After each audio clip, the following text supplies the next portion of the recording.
Dhe në këto momente ne do të shkojmë në një lidhje të drejt për drejt me analistën Afërdita Maliqi, e cila në fakt duhet falenderuar patjetër që është gjithmonë e pranishme në ekranin e Ora News.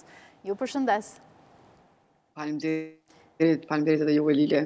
Dhe ashtu sikur se ne e kemi thënë në këto 12 minuta transmetim në këtë edicion lajmesh, ka nisur tashmë që prej orës 7 procesi i votimit në Kosovë, një proces i shumë diskutuar, duhet thënë, që prej muajit shkurt, pra që prej fillimit të vitit dhe fundit të vitit. Si ka shkuar deri më tani? Po deri më tani nuk ka pas një numër të madh të qytetarëve që kanë dalë me votu, por zakonisht është një farë trendi që qytetarët dalin me votu pas orës 1, do të thënë deri në ora 7. Rritet ai trendi, ndoshta për shkak se mëngjesi ka qenë me temperaturat ftofta këtu në Kosovë, ka qenë bajk i ftoftë, nisha jashtë ishte shumë ftoftë, por deri më tani nuk ka pas, do të thënë gjithçka ka shkuar mirë, nuk ka pas diçka që mundet me cenu procesin zgjedhor, eksceset vogla aty to dikon s'është hapur për shembull qendra votimit me kohë për shkak se s'ka pas rrymë, por jo diçka që mundet me cenu procesin e votimit. Deri më tani, siç arrita me lexu se edhe unë kështu nxon, kanë votuar edhe të gjithë kryetarët e partive ose liderët e Kosovës dhe kanë dhënë mesazhet e tyre që është normale. Ne sot jemi në një heshtje zgjedhore, sepse me ligjin e ri sot Kosova është në heshtje zgjedhore, jo një ditë përpara siç ka qenë, kështu që deklaratat janë më të matura dhe më të kujdesshme nga liderët politikë ndaj qytetarëve.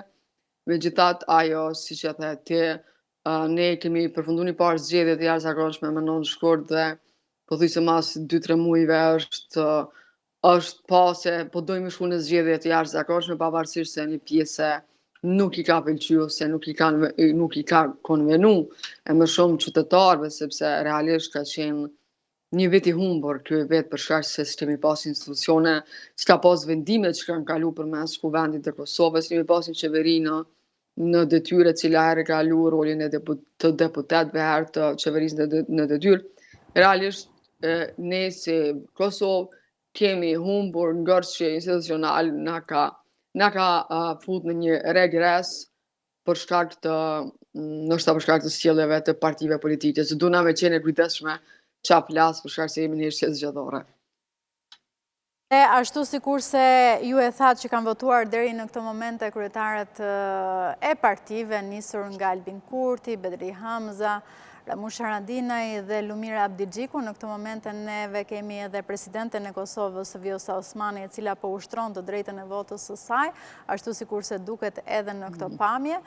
Ajo që unë dhe nisur edhe nga ajo që ju thatë në fakt në fillim të kësaj interviste, në fillim të kësaj bisede, ndoshta për shkak të ftohtit, ndoshta për shkak se nuk e dim apo jo, janë lodhur qytetarët e Kosovës në këtë vit, nisur nga 9 shkurti, 12 tetori, 9 dhjetori dhe sot 28 dhjetori, pra 4 procese votimi në thuajse 10 muaj, për të mos e thënë një vit. Është fakt se edhe qytetarët janë lodhur. Për shembull, ne për herë të parë kemi parë një fushat zgjedhore, që ka qenë dhe di që po nuk ka pas entuziazëm. S'kemi pa se ne në fushatat zgjedhore përfshihen qytetarët, domethënë trok një farë fryme, shet tubime të mëdha, secili të partia vet. Mirë, për kësaj radhe nuk e kemi pa një gjë të tillë. Për shembull, kam dëgjuar se edhe disa tubime të partive politike që janë caktuar më herët, janë detyruar mu anulu për shkak se është dyshuar që s'do të ketë pjesëmarrje të qytetarëve, se për ne është një vit i ngarkuar. Ne kemi hyrë në 2025 me zgjedhje, me fushat zgjedhore, me zgjedhje dhe po e përfundojmë vitin. Pastaj është këtu se tash jemi në një kohë festave, njerëzit, qytetarët kanë filluar përgatitjet për festën e ndrimit të motëve dhe jo nuk është sikur entuziazmi siç ka qenë edhe në 9 shkurt, po edhe në zgjedhjet lokale. Por sidoqoftë ende ka kohë, ne thash edhe më herët, trendi është zakonisht mas orës 1-2, kështu që në orët e pasdites besoj që do të ketë flukс më të madh të të qytetarëve që të dalin të ushtrojnë të drejtën e vetë. E drejtë, ndërkohë që është përfolur shumë që data 28 dhjetor deri diku favorizon Albin Kurtin, pra, si kryetari i partisë vetëvendosje. Kjo për shkak të Mërgatës. Po fakt. Fakt është tonë ashtu. Që do të thotë, është realisht që Mërgata voton vetëvendosjen në këtë proces zgjedhor në syrin e një analisti? Ka mbështetje reale Albin Kurti, po? Ta sharaj, është tentu nga vetëvendosja që 28 dhjetorit të jetë datë e zgjedhjeve të jashtëzakonshme, pavarësisht që është kundërshtuar nga një pjesë opinionit publik dhe partive tjera ish opozitare, dhe pikërisht për partin se me 28 dhjetor, si shta më herët, jemi në festat, kanë fillu festat e Krishtlindjeve, është ndrimi më të motave dhe një numër i madh i mërgjimtarëve janë në pushim dhe zgjedhin të vinë në Kosovë me i përfundu pushimet dimrore. Por si të qoftë, të dhënat e fundit, se statistikat e fundit, pjesëmarrjen në zgjedhje nuk tregon që vota e diasporës kanë ndryshuar përqindjet e rezultati i përgjithshëm, pra nuk është që kanë ngrit vetëvendosjen ose kanë ngrit një parti politike, nuk ka pas ndonjë ndikim kaq të madh. Pastaj kemi pasur që vota e diasporës pothuajse në zgjedhjet lokale ka shku 50-50 për lëvizjen vetëvendosje, ndërkaq një pjesë e madhe për parti tjera, pra nuk është kjo.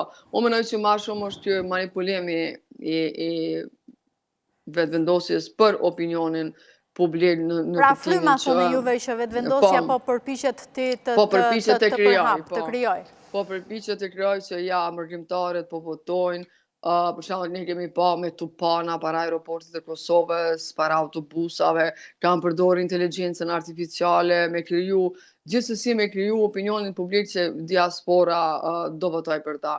Megjithatë ne jetojmë këtu, një pjesë unë kam familjar, kam shoqëni në diasporë dhe unë, për shembull, ata asnjë nuk votojnë për partinë që pretendon se ka diasporën të vetën. Pra, është një numrat në diasporë, se disponimi i diasporës krahasim me vitin 2021 ka ndryshuar dhe nuk është. Nëse në vitin 2021 është fakt që diaspora ka dhënë një shtytje të madhe lëvizjes vetëvendosje për me fitu atë në atë kohë 51%, në vitin në 9 shkurt dhe në zgjedhjet lokale kemi pasur ne kemi një diasporë tjetër, domethënë vetë diaspora ka filluar me ndryshu qëndrimin, ndoshta për shkak që është folë shumë që pse po përzihet diaspora këto, ata nuk jetojnë këto, vinë rrinë 2 javë dhe neve po na i lanë problemet, edhe një pjesë për shembull thonë as dojna me votu për shkak se ju po na thoni çysh po na diktoni kënd kush ka me na udhëheq neve.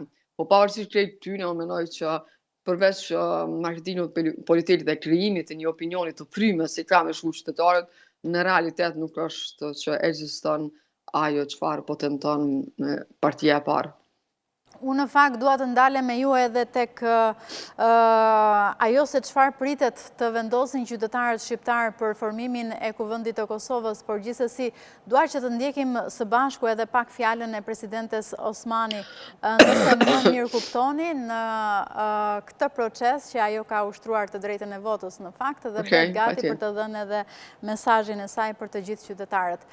Edhe pse zonja Osmani, ashtu sikur se ju e thatë, edhe kryetarët e të tjera partive janë në heshtje zgjedhore ditën e sotme. Le ta ndjekim pak. Mirë, ishte edhe ky mesazhi i presidentes së Kosovës përsa i përket procesit të zgjedhjeve, ndërkohë që dua të ndalem me zonjën Maliqin në këtë bisedë.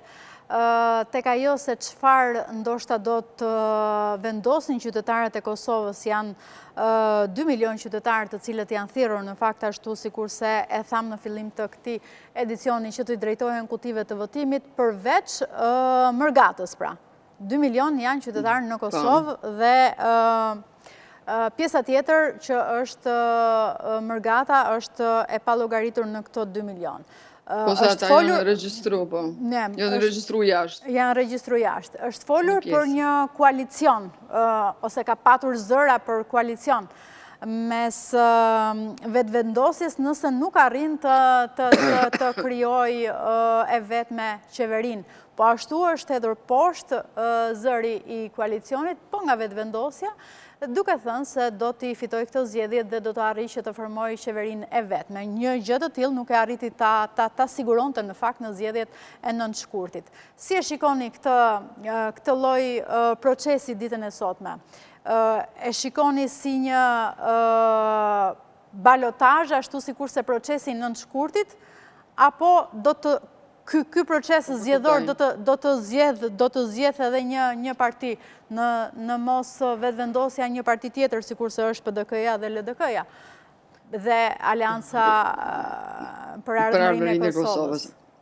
Është fakt që ne kemi qenë në fushat zgjedhore dhe ato çfarë kanë thënë eksponentët e vetëvendosjes është që me të rejtë sa më shumë vota, në kuptimin që ata kanë mu thirrë në ngërçin që ka ekzistu deri me tarë se gjoja partitë politike tjera nuk dashën me bë koalicion me vetëvendosjen dhe më jepni ju mu votacion ta bëj qeverinë e vetme. Por unë mendoj që është një afat shumë i shkurtër prej 9 shkurtit deri tani, domethënë janë disa muaj në pyetje dhe nuk mund të pretendohet të ketë rezultate më thonë përmbysje të rezultateve nga asnjëra palë, as nga lëvizja vetëvendosje që të themi që të ngritet në 51%, sepse nuk ka bërë ndonjë punë që lëvizja vetëvendosje të ngritet 51% në mënyrë ta bëjë qeverinë vet, po as të parti tjera nuk është kemi me pa ndonjë ngritje, se s'ka pas ndonjë kauz që është ndërtu gjatë kësaj kohe për shkak se komplet viti ka shku në ngërç, domethënë ne jemi marrë komplet apo konstituohet kuvendi, as po konstituohet kuvendi. Është e vërtetë që ka pas edhe thirrje ose shantazhe nga njerëz të lëvizjes vetëvendosja vet Kurti, për shembull, qeveria ka marrë vendim që nesër ju shpërndan ka 100 euro pensionistëve dhe fëmijëve, pra kjo është konsideruar si është një lloj blerje në paqe e votave, sepse ju ka thënë që ju mi jepni vota për 28 nëntor, ndërkaq me 29 nëntor nga 100 euro do t'i keni ju në konto, ose në të kundërtën e Kuran Murati që ju ka thënë që ju doni më na votu neve 51%, sepse ndryshe shërbimi publik nuk do të ketë paga nga një marsi i vitit 2026. Pra janë disa pika që i ka lujtë vetëvendosja në kuptimin që me të rejtë sa më shumë votues. Por unë po e përsëris se është shumë shkurt për me pas ndryshime radikale. Unë besoj që ndryshime do të ketë në përqindje të vogël, për shembull partia do të humbë 1 ose 2 deputet, tjetra do të fitojë 1 ose 2 deputet, por nuk do të ketë ndryshim radikal që një parti politike në rastin konkret vetëvendosja të mund të bëjë e vetme qeverinë e Kosovës. Tash është shumë e rëndësishme partitë tjera se si dalin në këto zgjedhje, më thonë partitë ish opozitare. Nëse partitë tjera arrin me ngrit votën, paktën edhe për 2-3 deputet, në kuptimin që me i pas 54 deputet shqiptarë në parlament, e ka më të lehtë me bë qeverinë, për shkak se i merr edhe 10 votat e partive të komunitetit jo serb që janë Rome, Ashkalie, Bosnjake, Turk, që zakonisht ata gjithmonë janë pjesë e qeverisë e Kosovës, kushdo që është në qeveri, e ka më të lehtë, por neve na pret një proces tjetër që është proces shumë i rëndësishëm, është procesi i zgjedhjes së presidentit të Kosovës që kërkon 80 vota, pra kërkon një numër më të madh të deputetëve edhe domethënë secila parti do të marrë pjesë ose një koalicion më të gjerë. Sidoqoftë, nëse ka vullnet politik, unë mendoj që ne kalojmë zgjedhjen e presidentit dhe zgjedhet një qeveri stabile dhe jo të vazhdojmë të futemi në një ngjarje edhe më të thellë, edhe të vazhdojmë të jemi në regres. Kjo varet lili këtë sante se si do dalin në numrat. Mas orës 19 e kuptojmë se prapërsisht se qysh ka me shku skena politike. Dhe le të shpresojmë që mos jemi sërish në ngërç të paktën për të gjithë qytetarët e Kosovës dhe për institucionet aty. Uroj edhe unë, sepse në rastin konkret vetëm qytetarët janë ata që po hupin, se qeveritarët i kanë pozicionet e tyne. Kjo është e vërtet në fakt. Unë ju falenderoj shumë. Faleminderit e ty. Ju uroj një ditë mbar.